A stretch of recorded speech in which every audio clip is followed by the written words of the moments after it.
This is Jeremy Wentworth-Stanley. I'm the fellow who has a hyphen in my name. The hyphen is silent, but I am anything but that. Respectonomics is bringing you living attentively. And before we go into discussing what living attentively really means, we're going to do something that needed to be done probably some time ago, and we are going to restate and reintroduce ourselves to Respectonomics itself. My name is Jeremy Wentworth-Stanley. I am your voice of Respectonomics. As importantly, I am your year of Respectonomics as well, so that when you have opinions and thoughts and things that you would like to share, might be advice, it might be criticism, it can be anything, then you will let us know. Jeremy@respectonomics.com. And the point we're going to talk about today is we're going to look at 6 different things. We're going to look at what is Respectonomics. We're going to discuss its vision, the resources that we bring to the table, the business of Respectonomics. We're going to talk about the 10 principles of Respectonomics, and we're going to talk about the 10 prizes, the rewards, the outcomes, the prosperity associated with exercising these 10 principles. First of all, let's go to the number 1 issue, which is what is Respectonomics? And Respectonomics applies the process and the code of economics to respect. Economics actually is a homegrown activity. It's based on 2 Greek words, oikos and nemos, which means to manage the household. And therefore, what we look at in economics is understanding the value and the behavior of how we work with supply and demand of products and services. That all sounds a bit heavy. But the real point about Respectonomics is that what we're looking at is the offering and the demand for respect. We believe that Respectonomics values the human being, and we want to understand how that value is moved from one individual, from one human being to another. It actually has a currency. It's called dignity. So what is Respectonomics? It's a code of economics, but what we're looking at is respect, and we're using our currency of dignity. We want to look at the vision of Respectonomics. And vision is an important word because what we're looking at here is what is in fact the case, what could be the case. We're observing what is, we're observing what could be. And what we are looking at here is human dignity. We are looking at the way in which human dignity is addressed, and we're saying to ourselves, what is the human dignity that could be? Because we believe that there has been an abdication, there has been almost a removal of abdication, shall we say, of dignity in human life. And we are recommending that we want to restore this dignity. We want to rebuild it. We want to refresh it. But we are very, very aware of the fact of what is and what could be. We've even gone to a Latin expression of what is and what could be, id est quod potere, which means that which is could be. So the whole concept behind this vision of Respectonomics is to understand what in fact could be if we reinstated, restored the whole principle of dignity. Now we're going to look at the resources of Respectonomics. The resources, in a sense, start with me. My name is Jeremy Wentworth-Stanley. I was in the investment field, investment banking, investment advisory services, international and domestic, for some 51 years. And when I retired, I started writing a book. And when I started writing the book started writing me.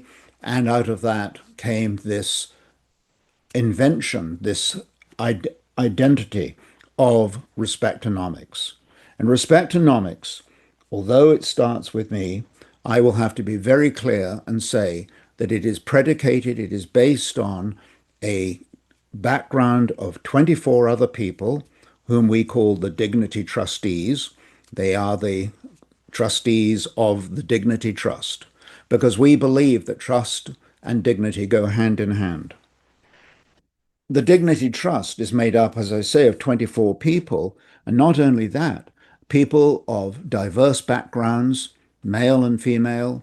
They are geographically spread, they are career spread, they are age spread. They bring every dynamic of humanity to the table. And we have one guiding principle in the Dignity Trust. There is no pride of authorship. In other words, if we can bring the best ideas forward, it doesn't mean somebody gets the credit for bringing it forward. It is more important that we can bring ideas together cohesively, coherently, that do not require any sense of hierarchy, but they do provide a sense of power and authority for the people that are receiving these resources. In my own case, my education includes Eton College in England, and then when I came to Canada, I went to McGill University. And I mention this because my degree is in classics, Latin and Greek. And one of the things I remember one of the teachers at school in England when I was remonstrating about why am I taking all this stuff? It's dead language. And he said, because it provides a neutral foundation. And as much as I agree with that, I would also like to add that I trust that all our education and all of our history provides a neutral foundation so that we can have the basis for discovering new experiences, new behaviors, and new ways of approaching life. So those are the resources that are brought to the table. The business of respectonomics is to restore dignity. Dignity is a sort of an old-fashioned word, but dignity is a word that says that we talk about the worth of the individual. We have a responsibility as human beings to bring out the worth of another individual, but we also have, I'm going to say contemporaneously, that's a big word, it means at the same time, we have a responsibility to bring out the worth of our own selves. We are extraordinarily constructed as human beings. And one of our key denominators is our own dignity, our own worth, and our own value. And we believe, and this is what we're trying to say, is that the business of respectonomics is to restore the dignity. Let's take a look at that word restore for a moment, because first of all, it means to restore to its original condition. We talk about restoring a piece of furniture, for example, or restoring a table. But when we do that, we want to take it back to its original condition. We want to take the human being to the original condition of its dignity, her dignity, his dignity, our dignity. Not only that, we want to be able to return the human being, as it were, to the original purpose. The dignity that comes as the original purpose of the human being is one that allows the human being to flourish, the human being to express value, the human being that allows the values to be expressed into other people's lives. One of the most extraordinary concepts, or no, it's not a concept, it's a reality behind dignity, is that it's accretive. When we give dignity to another, we give dignity to ourselves. When we give dignity to ourselves, we build our dignity. And as we build dignity, we have more to share.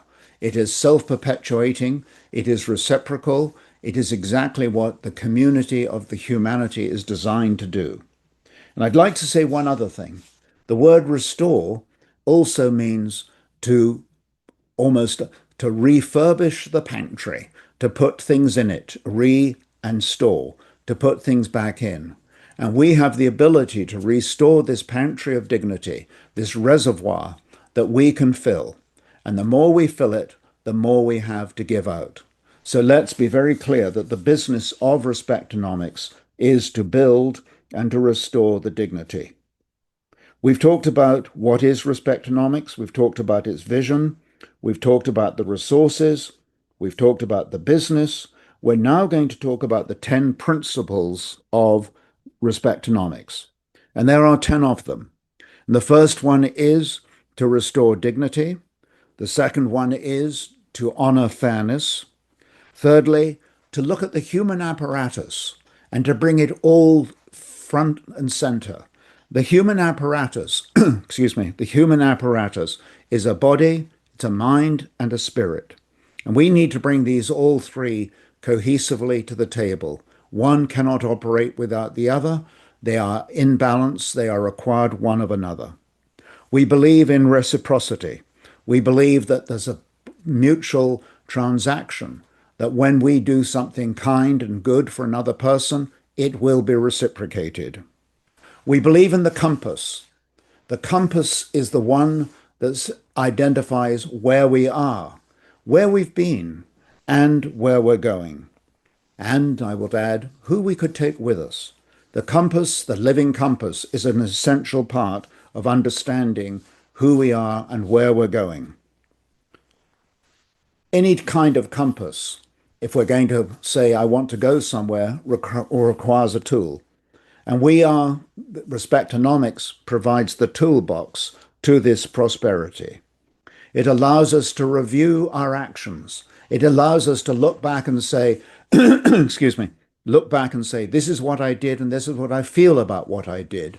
I can look at what triggered the activity. I can look at service. Service is the underpinning to all human activity. When we serve one another, we become leaders. Leaders today have become people who believe in hierarchy and authoritarianism. We are saying, Respectonomics is saying, no, true leadership is predicated on service. That when we serve another human being, we become the leader of the century. We believe in the organic principle. Nature is organic, we are organic, and therefore we can look at the whole process of respectonomics through this organic filter. It will change, it will adapt, it will adopt. It will always be working to be something different, something bigger, something better. But at the centerpiece of it all is the dignity of the human being. And lastly is the right word, because we also build Respectonomics believes in recognizing and building, identifying one's legacy. Too much today is done spontaneously in the moment because it feels good at the time. Whether or not that translates into an effective and wonderful, beautiful legacy is for each and every one of us to decide. So we believe that determining a legacy is all part of the reason of bringing the human dignity to the forefront, that we can actually, as the saying goes, leave things in a better way than when we found them. What a fantastic legacy. Dignity, fairness, the human apparatus, reciprocity, the compass, the tools to do the job, the ability to review what one's done, to be servant to another human being, to be organic, and to have a legacy. These are the principles of respectonomics. And then you would say, well, if those are the principles and these are the backgrounds, we've talked about the vision, resources, and so on. Excuse me. What are the 10 prizes? What are the 10 rewards? What are the aspirations? What is the beauty of bringing this whole dynamic human being front and center? And there are 10 prizes that we believe are achievable, attainable. They are ones to which we should aspire through the introduction, through the incidence of respectonomics. It breeds productivity because productivity means that we can do more with what we've already got. Respectonomics believes in innovation. It does breed innovation because when human dignity is allowed to flourish, innovation becomes a natural outpouring. How much better we can be then in our corporate, community, personal, family lives, social lives, when we engage in more productivity, more innovation. And what about flexibility? What about being able to see another point of view? What about being able to let go of one thing and doing it another way? That is the whole essence of flexibility. And we produce this idea of being able to take initiative. All of these things, the productivity, the innovation, the flexibility, and the initiative, they sound like big words, they are. But here's the absolute truth about respectonomics and the ultimate prize. It is a prize that uncovers talent in another individual. Too often, the individual is suppressed, is part of a crowd, part of a culture, almost like invisible in a sort of, almost like that egg that's in the omelette. It's just been absorbed into the totality of it all. It no longer has the individuality. The individuality is this ability for us to be able to uncover talent. Talent is there.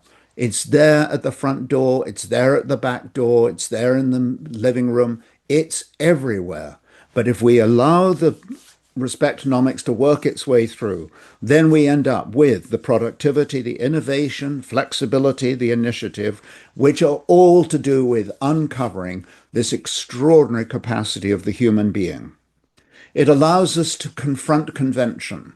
We all know that there are ways things are done, and sometimes for a very good reason. But we can confront it.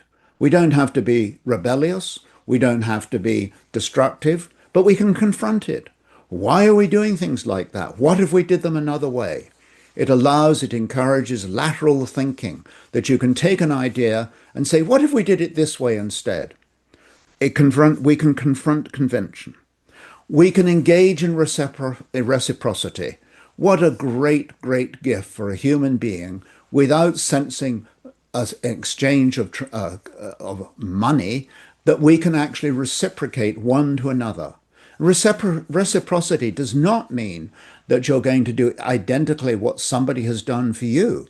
Someone may take you out for a wonderful meal. You can then turn around and say, will you come and have a cup of coffee with me? That is reciprocity. Reciprocity is a measure of equitability. It's not a matter of equality. So we can actually breathe into each other's lives reciprocally. And that is one of the great advantages, one of the great outcomes of respectonomics. It breeds loyalty. When we have loyalty, when we look into the strengths of other people, not only do we strengthen them, but we strengthen ourselves. And that breeds interdependence, which translates into loyalty. Why not have a world where we can stand by one another because we understand, we see the talent, we see the humanity, we see the dignity of another human being? And in that, we also come into now a place of harmony. What could be more beautiful than harmony between human beings? We live in a world where there is strife, where there is hostility, anger, elitism, autocracy, all kinds of things that are injurious to harmony.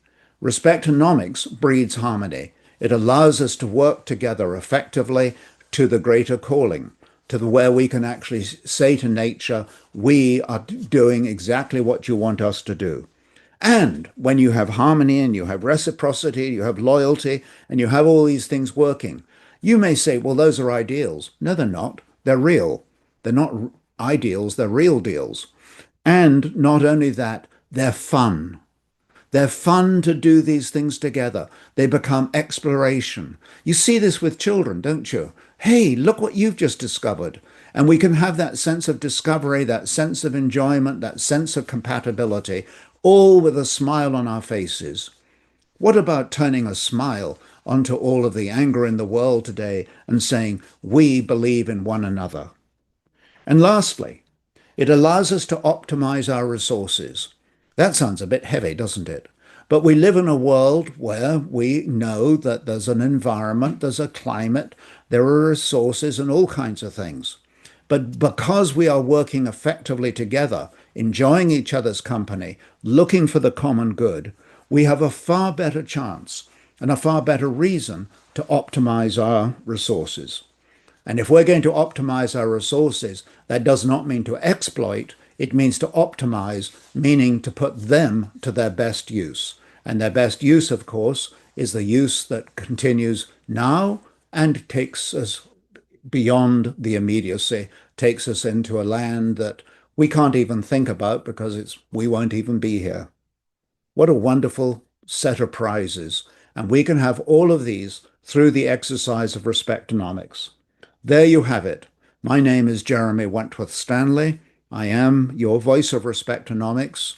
We believe in workshops, we believe in presentations, we believe in consultations, we believe in togetherness, we believe in being able to present this one-on-one so that the full sense of respectonomics, the full identity of the human being can correlate with another. So do feel free to call us. We can be there to provide presentations, speeches, encouragement, and also really literally to show that the human being is this remarkable apparatus that's within our fingertips. I want to say one last thing.